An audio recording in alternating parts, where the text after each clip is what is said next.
bit of dirt on her shoulder there as well, Yeah. or something, whether she's hit a tree or what, I don't know. Unlikely, I think that she crashed. You don't know, though. So Rachel Atherton then, right in for Team GT.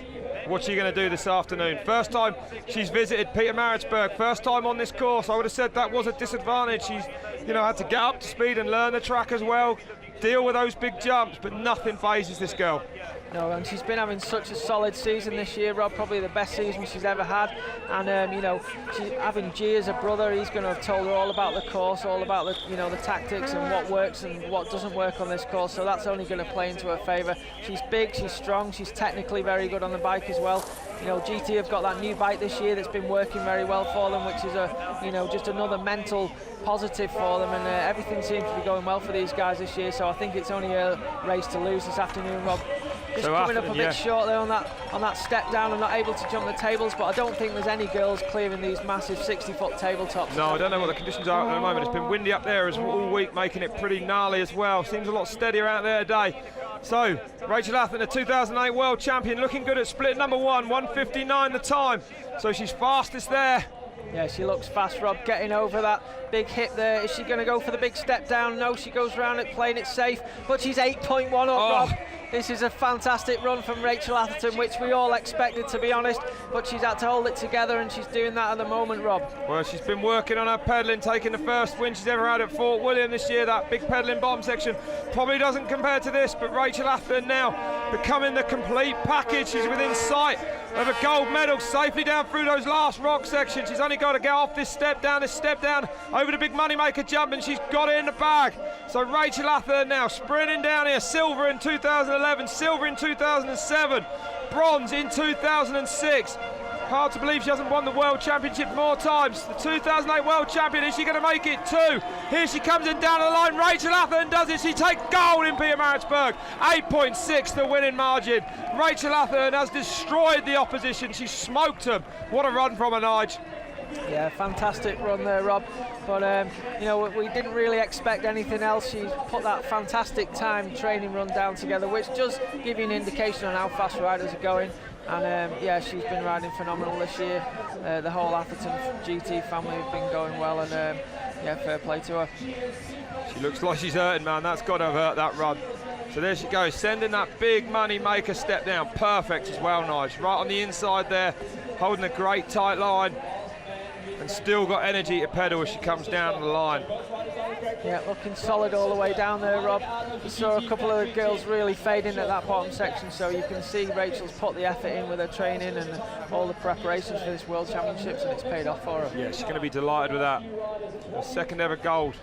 So Rachel Atherton gets to call herself world champion again. Emmeline Rigaud takes the silver. Tracy Hanna, what a comeback for her, taking the bronze. Jill Kettner finishes in 4th place. Caroline Buchanan there in 5th place. The reigning world BMX champion, showing that, well, what a performance to be able to cross over between disciplines like that as well. Morgan Shah 6th. Emmeline Siegenthaler in 7th place. Casey Brown 8th. Florian Puig in 9th. And Michaela Gatto there rounding out the top 10. And Rachel, what a performance from her. Yep. It was a pretty exciting race coming into the end there, Rob. What a winning margin, Nigel. 8.6 seconds, that's huge. Yeah, it was. It was a massive margin. But, on this track, especially in the women's race, you've got a lot of fitness that's going to come into it as well. If you're stronger as well as technically and you have a clean run, that's where you can make those big margins up, as well as getting over the jumps as good as possible. Yeah. Like we were saying, especially some of the girls are not as strong or powerful as the guys, so it's harder for them to get over the jumps, and then it makes it more difficult for them on the pedaling sections because they're not carrying as much momentum. That's right, so they've got to accelerate that bike back up to speed, which again takes more energy as well. So there you go then. Miriam Nicole at 11th spot. 12th, Fionn Griffiths. Rosser in 13th, Batova 14th, Marcelini 15th, Cerny Loga 16th spot, and Manon Carpenter obviously crashing somewhere.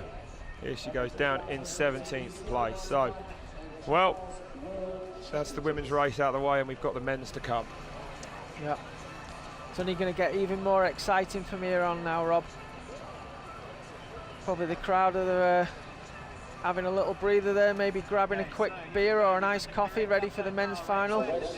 So Rachel there, still got her helmet on. Don't know if she wants to see anyone, the anguish she's in after that run. That'll probably be the hardest 4.5 minutes of her life, I should imagine.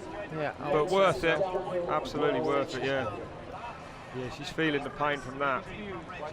But yeah, pretty stoked there. I'm sure Red Bull are pretty happy with that, showing that nice shiny helmet.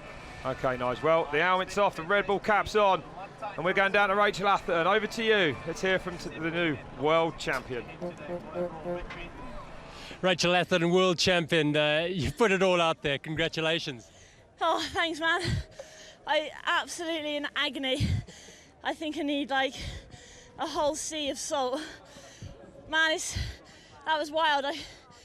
I just, all the way down, I was like, oh my God, I have no idea, you know, how fast you're going.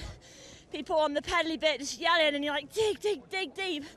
It was so painful, but awesome. You knew what you had to do coming out the start there pretty much. You had a good run yesterday, so the mind was in a good place. Yeah, I think yesterday's seeding, I treated it just like a World Cup qualifying. I went out to put a fast run down so I could know, you know, I knew how much it would hurt and how much I could push it today. So, yeah, I was glad I did that, and it's dried up a lot. So, I love South Africa, first time here, and yeah, it's a challenge. Congratulations, the second world title for you, and really, it's something you've been aiming at and something you've been working really hard for.